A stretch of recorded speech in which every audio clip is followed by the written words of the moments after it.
तेजस्वी यादव को लगातार हैदराबाद से ऑफर आ रहा है कि चलिए समझौता कर लीजिए, हमको भी अपने महागठबंधन का हिस्सा बना लीजिए और उसके बाद आपका चुनावी राह जो है वो आसान हो जाएगा। लेकिन तेजस्वी यादव इसके ऊपर विचार करना ही नहीं चाहते। आखिरकार असदुद्दीन ओवैसी के साथ, एआईएमआईएम के साथ क्यों नहीं समझौता कर रहे हैं तेजस्वी यादव? इसके पीछे का कारण क्या है और इसका नुकसान क्या हो सकता है?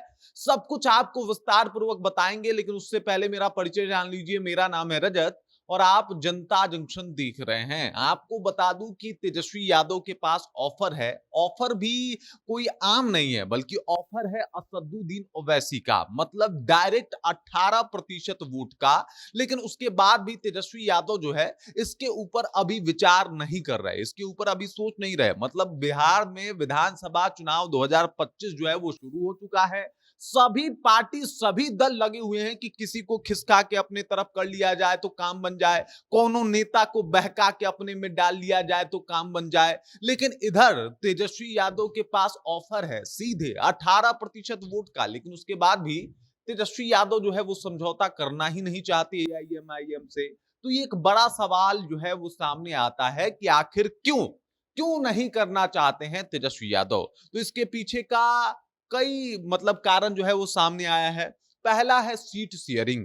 मतलब जिस प्रकार से सीट शेयरिंग की बातें हो रही है एआईएमआईएम से तेजस्वी यादव की, उसके ऊपर जो है वो तेजस्वी यादव राजी होने को तैयार नहीं है। मतलब एआईएमआईएम का दावा है, असदुद्दीन ओवैसी का, अख्तरुल ईमान का ये दावा है कि भाई साहब अगर हम लोग चुनाव लड़ेंगे तो कम से कम अगर हमको सीट चाहिए तो 30 सीटों से कम में हम समझौता नहीं कर सकते। अब ऐसे में 30 सीट देना थोड़ा मुश्किल सा नजर आ रहा है आरजेडी के लिए, और वो कह रही कि भाई साहब 30 सीट तो नहीं दे पाएंगे आपको। तो जब 30 सीट नहीं दे पाएंगे तो समझौता जो है ये होने से रहा।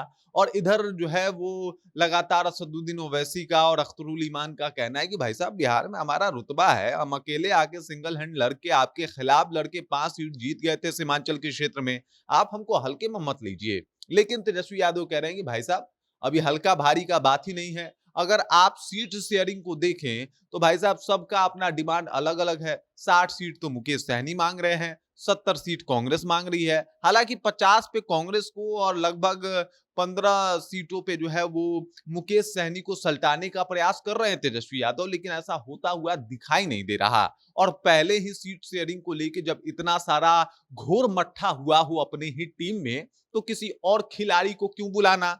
और उधर हैदराबाद वाले भाई साहब लगातार जो है वो प्रयास कर रहे हैं कि भाई साहब किसी भी तरीके से गठबंधन हो जाए। इसमें एआईएमआईएम का भी फायदा है, उसको एक राजनीति सरजमी बिहार पे भी मिल जाएगी। मतलब आप ऐसे लड़ते हैं, 4 विधायक जीत जाते हैं, आप किसी पार्टी से नहीं है तो आप बिहार में क्या इंपॉर्टेंट रखते हैं? आप किसी दल में शामिल नहीं है, किसी गठबंधन का हिस्सा नहीं है, तो आप तो अकेले मुख्यमंत्री बना नहीं सकते, अपनी सरकार बना नहीं सकते। और ऐसे में आपको किसी को चुनना होगा जो आपको सपोर्ट कर सके, और सपोर्ट करने के लिए आप भाजपा में जा नहीं सकते।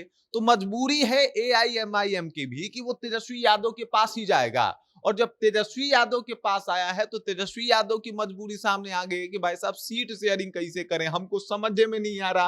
पहले ही इतना ज्यादा मांग दिया गया है हमारे गठबंधन के द्वारा कि हमारा पहले ही माथा घूम रहा है, फेल हो गया है। अब आप मांग दिए हैं कि भाई साहब हमको चाहिए लगभग 25 से 30 सीट, तो हम कैसे मैनेज कर पाएंगे भाई? इतना तो हो नहीं पाएगा हमसे। तो इस वजह से आप दूर ही रहिए। दूसरा ये है कि भाई अभी ये चाहती नहीं है आरजेडी कि एक और पार्टी आके और उनके सामने अदावत का बिगुल फूंक दे, उनके सामने आके टक्कर दे दे कि भाई साहब अभी तो हम हैं। और इसमें कोई दो राय नहीं है कि बिहार में जो मुस्लिम है वो असदुद्दीन ओवैसी को भी अपना नेता मानते हैं। डायरेक्ट 18% वोट प्रभावित होता है असदुद्दीन ओवैसी से बिहार में लगातार। मतलब डायरेक्ट तौर पे ये बता रहा हूं कि होता है, सब लोगों के मन में है कि भाई साहब एक नेता है जो हमारी बात करता है, एक नेता है जो हमारे समस्याओं को जो है वो उठाता है, उस मंच पे ले जाके रखता है जहां पे उसकी जरूरत है, और जो हमारी जेन्युइन समस्याएं हैं इसके बारे में कोई दूसरा बात नहीं करता। सब लोग वोट बैंक की तरह यूज करते हैं। लेकिन असदुद्दीन ओवैसी जो है इसी कम्युनिटी से आते हैं, तो हमारे दर्द को बेहतर तरीके से समझते हैं, और उन्हीं की वजह से जो है हम जो थोड़ा बेहतर फील करते हैं या लगता है कि हमारा आवाज जो है वो केंद्र सरकार तक पहुंच रहा है।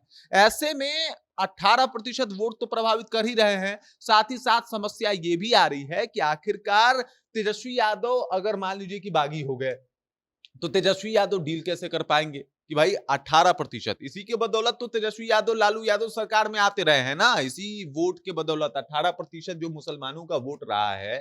हालांकि 2020 में खेल कर दिया था, आपने देखा था एआईएमआईएम ने खेल किया था, 5 सीट सीमांचल में वो जीत गई थी और तेजस्वी यादव को लगा था कि भाई साहब ये बड़ा टेंशन है और आने वाले 2025 में और मजबूती के साथ उतरने वाली है एआईएमआईएम, तो इसका नुकसान भी होने वाला है तेजस्वी यादव को। ऐसा नहीं कि सिर्फ फायदा ही होने वाला है। वो कहावत है ना, कड़वा कड़वा थू थू और मीठा मीठा गप गप, तो ऐसा नहीं चलने वाला तेजस्वी यादव के साथ, क्योंकि अगर आप असदुद्दीन ओवैसी को नकारते हैं तो आपको मुसलमानों की नाराजगी झेलनी पड़ सकती है। और ऐसे में जब आप मुसलमानों की नाराजगी झेलेंगे, तो पिछली बार का अंतर कहां कितना था, मतलब 0.5% का अंतर था वोट प्रतिशतता की अगर बात की जाए तो, और उतने वोट से आप हार गए।